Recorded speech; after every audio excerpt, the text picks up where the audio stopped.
Assalamualaikum warahmatullahi wabarakatuh. Alhamdulillahilladzi hadana lihadza wa ma kunna linahtadiya laula an hadanallah. Wassalatu wassalamu ala asrafil anbiya'i wal mursalin wa ala alihi wa ashabihi ajma'in. Pada pertemuan ini kita akan membahas tentang tohara dalam fikih wanita. Berbicara tentang tohara, tohara itu berasal dari bahasa Arab yang artinya at-tohara, yaitu suci atau bersih. Menurut bahasa, tohara adalah membersihkan kotoran baik yang berwujud maupun yang tidak berwujud. Menurut istilah, tohara adalah menghilangkan najis atau kotoran yang dapat menyebabkan tidak sahnya melakukan ibadah dengan menggunakan air dan tanah yang bersih. Kebersihan dan keimanan merupakan fitrah dalam diri manusia yang tidak bisa dilepaskan dalam diri manusia. Karena kebersihan dan kesucian itu mempunyai kedudukan yang sangat tinggi di dalam Islam. Salah satunya, Islam memandang kebersihan dan kesucian itu merupakan bagian dari iman. Sebagaimana hadis Rasulullah SAW, yaitu an-nazafatul iman, yang artinya kesucian atau kebersihan adalah sebagian dari iman. Hadis riwayat Bukhari wa Muslim. Dalam ajaran Islam, tohara itu dibagi atas dua bagian, yaitu tohara batiniah dan tohara lahiriah. Tohara batiniah adalah membersihkan diri dari berbagai macam kemusyrikan dan kemaksiatan dengan beramal soleh dan banyak berzikir. Tohara lahiriah yaitu bersuci dari kotoran dengan cara mandi dan berwudu dengan menggunakan air, dan apabila kita tidak menemukan air maka dibolehkan kita bertayammum dengan menggunakan tanah atau debu. Dalam Islam, air terbagi atas beberapa jenis. Yang pertama, air suci dan mensucikan, yaitu air yang berasal dari langit seperti air hujan dan air embun. Yang air yang berasal dari tanah seperti air sumur, air mata air sungai, dan air laut. Dan kedua, air suci tetapi tidak bisa mensucikan, yaitu air yang berubah warna dan berubah rasa, yaitu air teh, air kopi, air sirup, dan lain-lain sebagainya. Kemudian air yang berasal dari tumbuhan, yaitu air kelapa dan air nira. Kemudian air yang kurang dari 2 kula yang digunakan untuk menghilangkan najis tapi airnya belum berubah. Jenis air yang ketiga yaitu air yang bercampur dengan najis. Jenis air yang keempat yaitu air makruh, yaitu air yang terdapat di dalam bejana emas dan perak dan terjemur oleh matahari. Perbedaan hadas dan najis. Hadas yaitu sesuatu yang menyebabkan manusia tidak sahnya melakukan ibadah tertentu seperti salat. Sedangkan najis yaitu sesuatu yang berasal dari dalam tubuh atau dari luar tubuh manusia yang menyebabkan tidak sahnya badan, pakaian, waktu untuk dipakai dalam beribadah. Najis dan cara membersihkannya. Dalam Islam, najis dibagi atas 3 tingkatan, yaitu yang pertama, najis muhaffafah atau najis ringan, yaitu cara membersihkannya cukup dengan memercikkan air. Contoh, air kencing anak atau bayi laki-laki yang belum memakan makanan kecuali ASI. Tingkatan yang kedua, najis mutawassitah atau najis ringan, yaitu terbagi 2, hukumiyah dan ainiyah. Hukumiyah cara membersihkannya yaitu dengan mengalirkan air. Sedangkan ainiyah yaitu najis yang memiliki sifat, warna dan bau. Cara membersihkannya yaitu dengan membasuh sekali sampai sifat najisnya, baunya, warnanya itu hilang. Yang ketiga, tingkatan yang ketiga adalah najis mukhallazah, yaitu najis berat. Cara membersihkannya yaitu dengan mencuci air sebanyak 7 kali. Salah satu diantaranya dicampur dengan tanah. Contoh, najis yang berasal dari anjing atau babi. Macam-macam hadats. Hadats terbagi atas 2 bagian, yaitu hadats kecil dan hadats besar.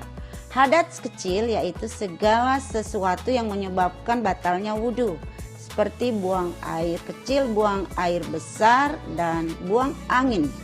Sedangkan hadats besar adalah segala sesuatu yang menyebabkan kita melakukan mandi besar atau mandi wajib, seperti bercampur suami istri, mimpi basah bagi laki-laki, kemudian selesai haid atau nifas bagi perempuan yang melahirkan. Salah satu bagian dari hadats besar tadi tersebut adalah haid dan nifas. Dalam Islam, haid merupakan salah satu kodrat bagi kaum perempuan secara alamiah. Karena haid itu merupakan salah satu pertanda bahwa perempuan tersebut mengalami balik, sehingga diharuskan pada saat itu perempuan lebih waspada dalam menjaga fitrahnya. Dalam Islam, haid dan nifas dibedakan. Haid adalah darah yang keluar dari rahim perempuan dalam keadaan sehat dan tidak karena melahirkan dan tidak karena sakit pada waktu tertentu. Sedangkan nifas adalah darah yang keluar dari rahim perempuan pada saat mau melahirkan atau pada saat melahirkan dan sesudah melahirkan disertai dengan rasa sakit. Menurut ilmu kesehatan, haid itu disebut dengan menstruasi, yaitu darah yang keluar melalui alat kelamin perempuan akibat peluruhan dinding rahim atau diistilahkan dengan endometrium. Ini menandakan bahwa perempuan sedang mengalami pubertas. Maka haid itu merupakan fitrah perempuan yang menandakan bahwa perempuan itu sehat dan sistem reproduksinya berjalan dengan lancar. Ciri-ciri darah haid dalam Islam: 1. Berwarna hitam pekat. 2. Mencolok diakibatkan karena sangat panas. 3. Keluarnya memberi manfaat. Dan 4. Terakhirnya berwarna merah. Masa haid dan masa suci.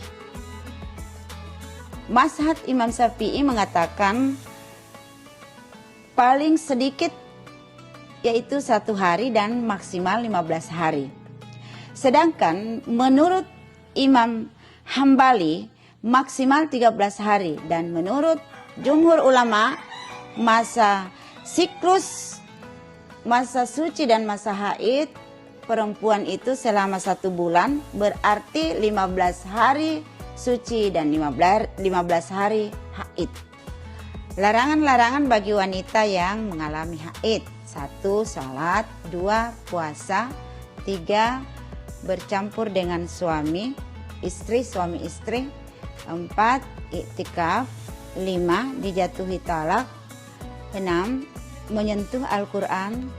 7. Masuk masjid. 8. Membaca Al-Quran.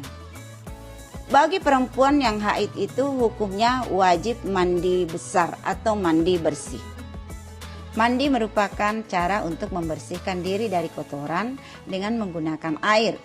Sehingga di dalam Islam kita diwajibkan mandi untuk mensucikan diri dari hadas. Rukun mandi ada 2, yaitu 1 niat, yang kedua mengguyur rata air ke seluruh badan. Sebagaimana dalam Al-Quran surat Al-Ma'idah ayat 6. Itu Bismillahirrahmanirrahim. Wa in kuntum junuban fatahharu. Jika kamu dalam keadaan junub, maka mandilah. Tata cara mandi bagi wanita dalam Islam. 1. Mencuci alat kelamin sampai bersih. Kedua, mencuci tangan dan berwudu. Ketiga, melafazkan doa sambil mengguyurkan air ke kepala hingga sampai ke ujung kaki sebanyak 3 kali. Lafaz doanya, nawaitul gusla li rafa'il hadatsil akbari lillahi ta'ala. Yang keempat, mengguyurkan air ke badan bagian kanan, lanjut ke sebanyak 3 kali, lanjut ke bagian kiri sebanyak 3 kali. Kelima, menyela-nyela bagian dalam rambut. Bagi yang perempuan yang punya ikat rambut itu tidak diwajibkan untuk membukanya. Keenam, pastikan seluruh badan itu dibasahi oleh air dan membersihkan bagian-bagian tubuh yang tersembunyi. Ketujuh, melanjutkan mandi seperti biasa sampai benar-benar bersih. Kedelapan dan terakhir adalah berwudu setelah mandi. Demikianlah pembahasan kita hari ini mengenai tohara dalam fikih wanita. Terima kasih. Wabillahi taufiq wal hidayah. Wassalamualaikum warahmatullahi wabarakatuh.